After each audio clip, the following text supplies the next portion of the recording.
reptile you keep is going to affect you, but there are 5 individual reptiles that I've kept as pets that have changed my life.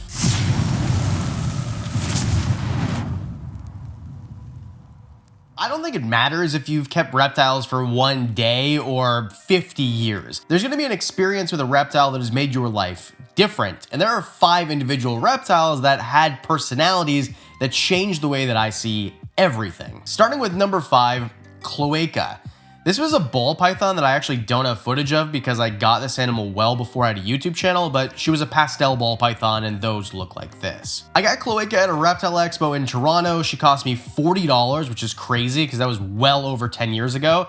And now a pastel ball python is still $40. There's no inflation with pastel ball pythons. She was a baby at the time, so really, really small, a very tiny little baby. But something that you might not know is when I got this animal well over 10 years ago, I was a little nervous around snakes still.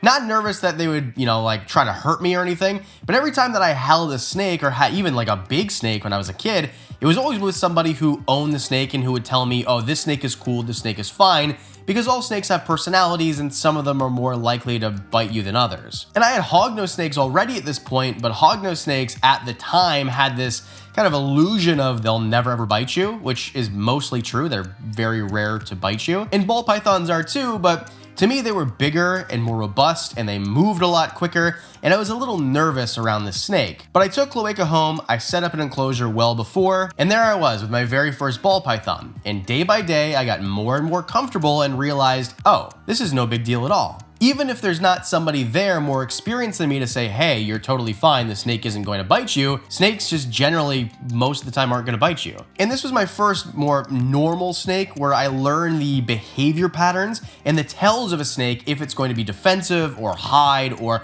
even a feeding strike, which I didn't really get to experience much with a hognose snake. So this snake changed my life because it opened up the world of getting different species and not being nervous that they were, maybe going to bite me. Now, obviously this seems a little silly now because most people know, ball pythons are no big deal and they're not going to bite you most of the time. And it might be crazy to think that the guy with 100 snakes thought this, but everybody starts somewhere. And if you're nervous around snakes, but you really want to get one, I highly recommend it. I used to be you. So that's the animal that opened up and broadened my horizons in terms of keeping more reptiles and different species, but I already had lizards at that point in my life. I had lizards about, 20 years ago I got my first one. That was Jackson the bearded dragon, but I wouldn't say he changed my life because for almost 10 years I had nothing but 3 animals, Jackson, Taz, and Cheech. Cheech, the leopard gecko, I still have. So number 4, the animal that changed my life was the next bearded dragon I got, Diamond. And this is for 2 main reasons. First of all, when I had bearded dragons the first time, I wasn't really like a reptile guy. I was interested, but I wasn't, say, like an enthusiast. I was just a guy who liked reptiles and had a couple of them. So I had them in fish tanks, and it wasn't a great experience, and they stunk up my house because I kept them on paper towel or reptile carpet at the very beginning. So I just didn't know what I was doing, and it made the experience poor. And that made me think a certain thing about bearded dragons that wasn't really true. And if you go back to 2019 and watch some of my early videos before I got Diamond here, I didn't really speak very highly of bearded dragons. I made them seem more difficult than they actually should be because I wasn't doing it right in the first place. So then I got Diamond, and I knew a little bit more about reptiles, and I've had different species at this point, and I set him up correctly, and it just was easy. He is as easy as any leopard gecko that I've ever kept, except for maybe the fact that he needs a little hotter basking spot and the UVB light, but even that is just really, really easy. He's the first reptile that there is this personification. He seems like a person to me, the way that his personality is, the way that he acts almost seems like exactly that, a personality. And because he's so goofy and silly, and sometimes he'll try to like bite my earring here because he thinks it's food, or he'll just move around, or he'll give funny faces to the camera, people have started to gravitate towards him to the point where he's kind of the face of the channel. I'll show up to a reptile expo in the middle of the United States, a place where I'm not at and I can't bring him with me, and people will say, oh, I thought you were gonna bring Diamond. I was so excited to meet Diamond, which is hilarious to me, and I'm not offended at all. I think it's funny that the biggest part of my channel, or a big draw to my channel, isn't me, It's the bearded dragon. So although I knew people could be attached to bearded dragons or reptiles in general, I didn't really understand it from a first-hand level until I got Diamond. So Diamond changed my life because, well, I've never been so attached to a reptile ever before. And now there's a bunch of the reptiles that I'm attached to like this, and we'll get into that in a second too. Also, when people dress up like me, they always have the diamond on their shoulder, which to me is freaking hilarious. Obviously, don't get a reptile in an effort to change your life. It's probably not gonna work that way. But if you're looking to make a life-changing move, that's where today's sponsor, Fume, comes in. Fume is an award-winning flavored air device, and flavored air is quickly becoming the best alternative to vaping and smoking. If you notice, no vapor, no smoke, no addiction, no batteries. There's not even nicotine in this. It's literally just flavored air. If you need an oral fixation, if you need to fidget, you got it all right here. And it's pretty and it's well balanced and I like it. And that sound never gets old. The flavors of these cores are perfect. Cinnamon Hearts has been my favorite lately, but the mango has been unbelievable. Whoever put these flavors together gets it. Not too strong, not too weak. Over 500,000 people have already added Fume to their daily routine, and I totally get it. If you're looking to change your life and take the bad out of the habit, go to tryfume.com/Wickens. That's tryfum.com/Wickens. And when you use the code Wickens at checkout, we're gonna give you a free topper.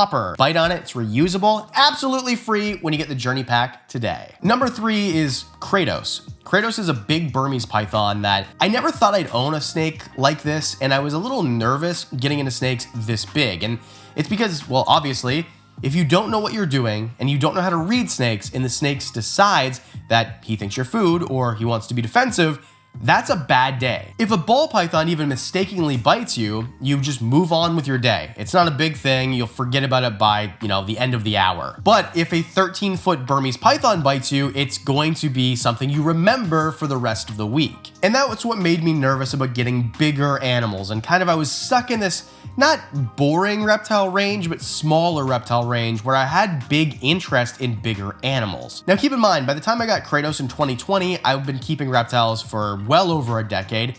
So I knew that I was ready to take that step. I knew how to read snakes at this point, and I had help. Don't get a 13-foot snake when you live by yourself or there's no one else around to maybe help you if you need it. Now, when I got Kratos, I got him in this big bin. I brought him home, put him into an enclosure, and when I was holding him for the first time, I couldn't even believe what I was looking at. I've seen big snakes before, and I've held them at parties and stuff with other people, but I've never had one in my own home as big as him in my hands under my control. Luckily, Kratos is a freaking sweetie pie, like a golden retriever of snakes until it's mealtime, in which case, then he's a piranha. In short, I love Kratos, and he opened up my horizons to get bigger species, maybe animals that are a little more dangerous. Not that I would call him dangerous inherently, just he's a big animal, right? In the same way that a German Shepherd is more dangerous to you than a Chihuahua would be, a toothless Pomeranian Chihuahua mix who has a bad attitude, like Flutie. Although the Pomeranian Chihuahua might bite you more frequently and aggressively and with more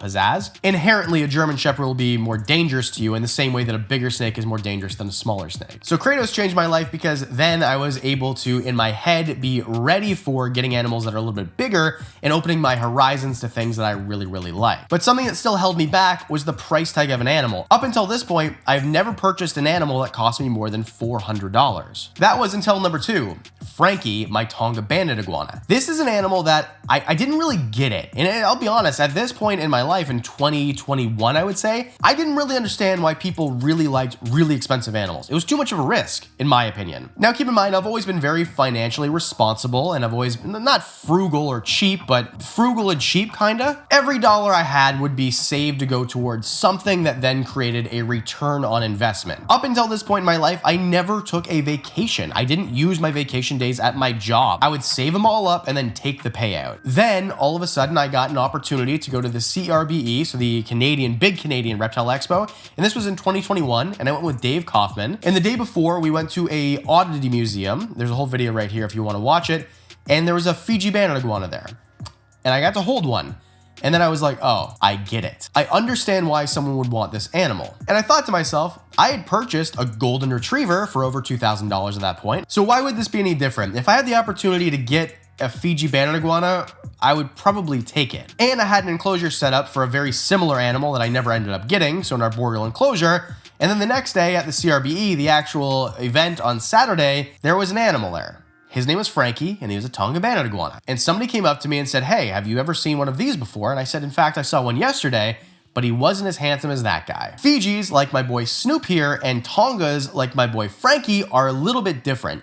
The Tongas generally are a little bit smaller and a little bit more blue. I named him Frankie because he looked like Kool-Aid. And the Kool-Aid man, his name is Frankie, if you didn't know. I had to look it up. So 3 years later, now I have a female, Martha, who I'm trying to breed with Frankie, and I have a male Fiji named Snoop. And I'm looking for a female for Snoop as well. So if you know anyone who's selling a lone Fiji banded iguana female, let me know. Frankie changed my life because I decided in that moment, aha, I get it. You're buying an animal that is capable of allowing your imagination to go places that maybe other species might not. And since then, I've acquired some animals that I would consider expensive. My Kimberly Rock monitors, for example, are animals that I never bought before because I thought they were too expensive.